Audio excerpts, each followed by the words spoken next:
In the name of the Father, and of the Son, and of the Holy Spirit. Amen. Hail Mary, full of grace, the Lord is with you. Blessed are you among women, and blessed is the fruit of thy womb, Jesus. Holy Mary, Mother of God, pray for us sinners, now and at the hour of our death. Amen. Mary, health of the sick, pray for us. Maayong udto morning sa tanan, mga igsoon ko diya ni Kristo. Another day, another sharing na punta with Kuya Nico karon. Kuya Nico would like to share about gamay lang nga butang karong udtuwa, no? Something about humility or being humble. Kung makita nimo ni mga sakyanan ni mga motor nga nakabutang stay humble, no? So unsa may meaning aning pagiging humble or humility? Humility came from the Latin word humus, which means soil. Kanang yuta ba, no? Humus. If you study science, di nimo makita ning element or component about humus in soil na siya nimo makita.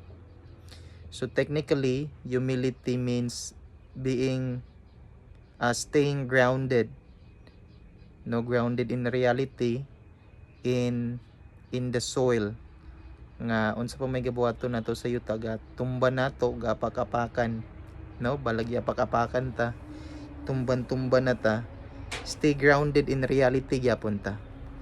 Kay ngano man unsa ingon sa sacred scripture, unsa ingon sa Bible, ingon ni Kristo, especially sa time sa Lent, no, unsa may ginaingon, remember man and woman that you are dust, and unto dust you shall return. So mura gid din taon ng reality being grounded, no, nga either we like it or not, we are just a finite being, natay sinugdan, naputay katapusan. And the story of Genesis wonderfully told nga si Adam came from soil. God created the human body of Adam from yuta, and after creating the yuta, he breathed in, God breathed, no, the ruwa, the breath of life into Adam. Therefore nabuhi din siya nga tao. So we are a composite mixture of body and soul. So let's stay grounded in reality and be humble before the Lord.